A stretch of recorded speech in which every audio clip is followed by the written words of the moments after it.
এটা কিভাবে সম্ভব? আমাদের একমাত্র ডালিউড কুইন আমরা যাকে বলি, আপনারা ইতিমধ্যে জেনে গেছেন আমি কার কথা বলতে যাচ্ছি। হ্যাঁ, অপু বিশ্বাস। ইদানিং অপু বিশ্বাসকে নিয়ে যেভাবে বাহবা দিচ্ছে ঠিক সেভাবেই সকলের মাথার মনে হয়ে থাকছে।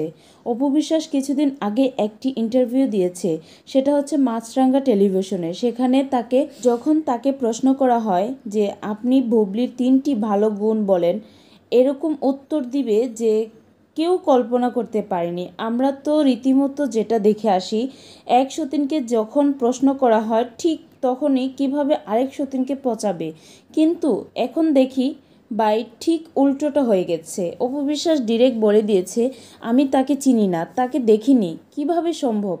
মানে আমি কিছুই বুঝতে পারছি না।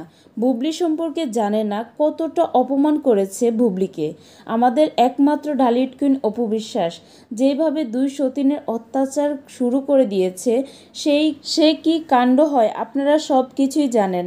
তাদের দুইজনের কারণে সোশ্যাল মিডিয়ায় ঢোকা সম্ভব হয়ে ওঠে না। সেই জায়গায় ঠিক কিভাবে অপমান করলেন বুবলিকে, নাকি চিনেই না। দেখা যাক পরের বার ইন্টারভিউতে বুবলি কি বলে। অপু বিশ্বাসকে নাকি অপুর মতোই বলবে যে আমি অপু বিশ্বাসকে চিনি না। আমরা কেউই কিন্তু জানি না তাদের এই দুই সতীনের লড়াই কবে থামবে, সেটা হোক বাস্তব জীবনে কিংবা সোশ্যাল মিডিয়ায়। কি অবস্থা, একে অপরকে শুধু পাল্টা কাউন্টার দিয়ে যাচ্ছে, থামার কোনো রকম নামই নিচ্ছে না। যাই হোক, অপু বিশ্বাসের এই কথার সঙ্গে কে কে সহমত অবশ্যই কমেন্ট করে জানাতে ভুলবেন না। আল্লাহ হাফেজ, দেখা হচ্ছে খুব শীঘ্রই নেক্সট ভিডিওতে। ততক্ষণ পর্যন্ত ধন্যবাদ, ভালো থাকবেন সবাই।